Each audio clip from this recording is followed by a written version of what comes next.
Увс аймагт 9-р сард болсон онцлог үйл явдлууд. 12-р багт 150 хүүхдийн цэцэрлэг шинээр ашиглалтанд орж хичээлийн шинэ жилийн нээлттэй хийлээ. Увс аймагт 2019 онд 6 цэцэрлэг шинээр ашиглалтанд орж 500 хүүхэд сурч хүмүүжих нөхцлөөр хангагдаж байна. Улаангом сумын 12-р багт 150 хүүхдийн 12-р цэцэрлэг шинээр ашиглалтанд орж хичээлийн шинэ жилийн нээлттэй хийлээ. Тус цэцэрлэг нь 6 бүлэг 26 багш ажилчинтайгаар 9-12-р багийн 262 гаруй хүүхдийг сургуулийн өмнөх боловсролд хамруулан үйл ажиллагаагаа эхэлж байна.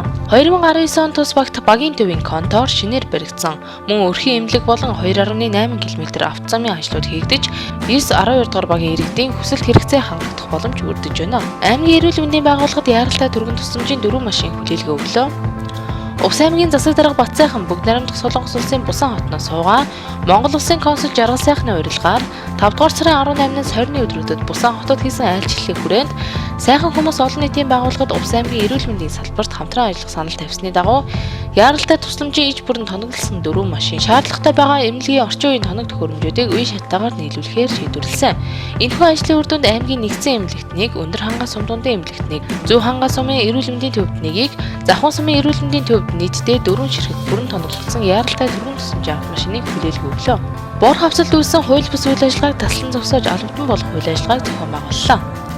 Увс аймгийн засаг даргын орлогч Нэмсан Бугаар ахлуулсан аймгийн цагдаагийн газар, мэргэжлийн хяналтын газар, хууль эрх зүйн хэлтэс, хөрөнгө оруулалт хөгжлийн болго төлөвлөлтийн хэлтэс, байгаль орчин аялал жуулчлалын газар, Тариалан сумын удирдлагууд, хэвлэл мэдээллийн албаны төлөөлөлөөс бүрдсэн ажлын хэсэг, Тариалан сумын бор хавцал тухайн баг нутгийн захиргааны байгууллага, малчдын шаардлагыг үл тоож зөвшөөрлгүй хууль бусаар алт боловсруулах зориултын багаж хэрэгсэл техниктэй ирж газар хэвлэлийн сэндэжсэн иргэд нөхөрдөл аж ахуйн нэгжийн үйл ажиллагааг таслан зогсоож улмаар албадан болох ажлыг 2019 оны 9-р сарын 2-ны өдөр зохион байгууллаа. Баруун бүсийн сумдын санхүүгийн мэргэжилтнүүдийн сургалт зөвлөгөөн бүх мөрөн сумд зохион байгуулагдлаа. Увс аймгийн засаг даргын тамгын газрын санхүү төрийн сангийн хэлтэс, Увс аймаг дахь төрийн аудитын газар, татврын хэлтэс, орон нутгийн өмчийн газар, санхүүгийн хяналт аудитын алба хамтран баруун бүсийн сумдын санхүүгийн мэргэжилтнүүдийн сургалт зөвлөгөөнийг улсын тэргүүний бүх мөрөн сумд зохион байгууллаа.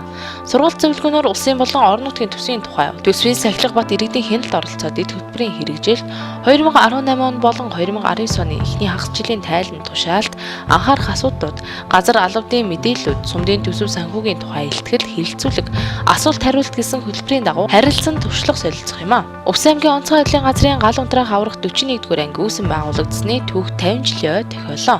Бүгд найрамдах Монгол Ард улсын сайднарын зөвлөлийн 1968 оны 6 сарын 14-ний өдрийн 169-р тогтоолоор Увс аймгийн Улаангом сумын гал командыг 1969 оны 8 сарын 10-нд БМЗ 63А маркийн хөөрөг бүхий 1 машинтай 2 баг дарга 2 жолооч 12 гал соногчийг бүрэлдэхүүнтэйгээр үүсэн байгуулж байжээ. 50 жилийн хүрээнд үе үеийн Ахмад ажилтан албан хаагчдаа хүлээн авч хүндэтгэл үзүүлж ажилтан албан хаагчдынхаа бие бэлдэр эрүүл мэндэд анхаарч жиргэжүүлэлтийн танхимыг нээлээ. ГИТО байгууллагын суурин төлөөлөгч Пак Жон Хүн Увс аймагт айлчлалаа. ГИТО буюу Бүгд найрамдах Солонгос улсын аялал жуулчлалын төрийн байгууллагын Монгол дахь суурин төлөөлөгч Пак Жон Хүн 2019 оны 9-р сарын 12-наас 13-ны өдрүүдэд Увс аймагт айлчлах үеэрээ аймгийн засаг дарга Батсайхан хүлээн авч уулзсан. Увс аймаг ба Бүгд найрамдах Солонгос улсын мужи хотуудын харилцааны талаар болон аялал жуулчлалын салбарын хамтын ажиллагааны талаар санал солилцлоо. Цаашид Бүгд найрамдах Солонгос улсын аялал жуулчлалын Котко байгууллагатай холбоотой ажиллан Бүгд найрамдах Солонгос улсад жил бүр явагддаг аялал жуулчлалын үзэсгэлэнд аймгийн сурталчлан оролцох боломжтой өгүүлээд 2020 онд болох аялал жуулчлалын үзэсгэлэнгийн талаар мэдээллийг хүргүүлж бүх талаар дэмжин хамтран ажиллахаа илэрхийллээ. Засаг дарга Батсайханд идэвхтэй ажлын явцдаа танилцлаа. 2019 онд орон нутгийн хөгжлийн сангийн хөрөнгө оруулалт 9 тэрбум төгрөгөөр Улаангом сумын 4, 5, 6, 7, 11-р багууд дээр дулаан бохир усны шугамын ажил хийгдэхэр болсон. Тус ажил гүйцэтгэгч компаниуд тодорхойлж гэрээ байгуулан ажлаа эхлүүлээд явж байна. Аймгийн засаг дарга Батсайхан болон газрын харилцаа барилгын байгууллагын газрын дарга Инхотер нараар ахлуулсан ажлын хэсэг бүтээн байгуулалтын ажлын явцдаа танилцсан үүрэг чиглэл өгч тулгамдж байгаа асуудлыг сонсож ярилцлаа. Зөв хангай сумын сургуульд 10 сая төгрөгийн хөрөнгө оруулалт хийгдлээ. Увсад хөрөнгө оруулагчдын чуулганы хүрээнд төр хувийн хэвшил иргэдийн хандвар чухал ач холбогдолтой төсөл хөтөлбөрүүдийг хэрэгжүүлэхээр болсон бөгөөд санамжигт тусгагдсан олон ажил биелэлээ олж үр дүнтэй ажлууд хийгдсээр байгаа юм а. Зөв хангай сумын угуул Сэнгийн Баатар сүрэмж Зөв хангай сумын сургуульд 10 сая төгрөгийн хөрөнгө оруулалт хийж дараах ажлуудыг зохион байгууллаа. Шүдний эмчилгээ үйлчилгээ үзүүлэхэд шаардлагатай эмнэлгийн иж бүрэн тоног төхөөрөмж, багаж материал нийлүүлж сургуультай эмнэлэгтийн анхны сургууль боллоо. Мэргэжлийн эмч сувилагчаас бүрдсэн баг суманд ажиллаж, сургуулийн бүх сурагчдыг онцлогоон 100% хамруулж, сувгийн эмчилгээ, ломб, цооролтоо сэргийлэх, түрхэц тавих зэрэг өслөг үйлчлэгээ үзүүлж хүүхдүүд амны хөндийн эрүүл байх сургалт зөвлөгөөнийг явууллаа. Хүүхдийн спортын 6 дугаар их наадмаас нийт 21 медаль хүртлээ. Монгол улсын хэмжээнд зохион байгуулагдсан хүүхдийн спортын 6 дугаар их наадмын шигшээ тэмцээн 2019 оны 9-р сарын 8-наас 15-ны өдрүүдэд спортын 34 төрлөөр Улаанбаатар хотноо зохион байгуулагдлаа. Увс аймгийн өсвөрийн шигшээ баг өвөл зуны тусгай олимпийн спортын 16 төрөлд нийт 164 тамирчин 18 дасгалжуулагчийн бүрэлдэхүүнтэй амжилттай оролцож, чөлөөт бүх самбо, сагсан бөмбөгийн 3 хязхан 3 төрөл, жудо бүх хөнгөн атлетик, 100 буудал даам, цаана боксийн төрөлд нийтдээ 4 алт, 7 мөнгө, 10 хүрэл медаль хүртсэн амжилтыг үзүүллээ. Увс аймагт тасрамжийн газар үүсч байгуулагдсны 80 жилийн тохиолоо. Увс аймаг дахь баруун бүсийн анхамдын асрамжийн үйлчилгээний төв нь анх ардын сайд нарын шийдвэрээр 1939 оны 6 дугаар сард Үнчин ядуусыг асрах газар нэртэйгээр байгуулагдаж, өдгөө 80 жилийн түүхээ бүтээгээд байна. Түргэн сумд байрлах ахмадын сувилийн барилгын өргөтгөлийн ажлыг Уйрэг нуурын богч компани орон нутгийн төсвийн 149 сая 727 мянган төгрөгөөр хийж гүйцэтгэн 2019 оны 9-р сарын 19-ны өдөр улсын комист хүлээлгээ өглөө. Улсын төсвийн 100 сая төгрөгийн санхүүжилтээр давс цумын эрүүл мэндийн төвд шаардлагатай тоног төхөөрөмжийг нийлүүлэх ажлыг Харгаатын дамжиг компани хийж гүйцэтгэн эмнэлгийн тоног төхөөрөмжийг хүлээлгээ өглөө. Ийхүү хөдөө орон нутгийн иргэд сумдаа эрүүл мэндийн үйлчилгээ шинжилгээ өгөх зэрэг үйл ажиллагааг шуурхай авах боломжтой боллоо. Увс аймаг дахь цагдаагийн газраас боловсролын байгууллагатай хамтран ажиллах гэрээ байгууллаа. Хүүхэд бүрийг хамгаалах ажиллагааг хүртээмжтэй үр дүнтэй байлгах, сурагчдыг гэмт хэрэг зөрчлөөс урьдчилан сэргийлэх, зам тээврийн осол гэмт хэрэг зөрчилд өртгөөс сэргийлэх зорилгоор Увс аймгийн цагдаагийн газраас боловсролын байгууллагатай 2019 оноос 2020 оны хичээлийн жилд хамтран ажиллах гэрээг байгууллаа. Тус гэрээг хамгийн сүүлд 2012 онд буюу 7 жилийн өмнө байгуулж ажээ. Гэрээ байгуулалттай ач холбогдол нь цагдаагийн байгууллага болон боловсролын байгууллагын хүлээх үүрэг хийх ажил цаг хугацаанд тодорхой болж, эрх зүйн акт болон хэлбэржиж байгаа юм а. Увс аймгийн байгаль орчин аялал жуулчлалын газар, ус цагуур орчин шинжилгээний алба, хан хөхийн нурууны усын тусгай хамгаалалттай газарт автомашины парк шинжилгээний хүрээнд Mitsubishi L200 загварын машиныг гардуулан өглөө. Байгаль орчин аялал жуулчлалын яамнаас цагуурын шинжилгээний газар, 21 аймгийн цагуур орчны шинжилгээний төв, аслагдсан аймагуудын тусгай хамгаалалттай газрын захиргаа, цагдаагийн хөрөхийн газрын мөрдөн байцаах албаны хүрээлэн буй орчны эрүүгийн гэмт хэргийг мөрдөн шалгах хэвлэлтэст Mitsubishi L200 загварын автомашины парк шинжилгээний хүрээнд болохлоо. Зүүн бүсийн сумдын санхүүгийн мэргэжилтнүүдийн сургалт зөвлөгөөн баруун түрүүн сумд боллоо.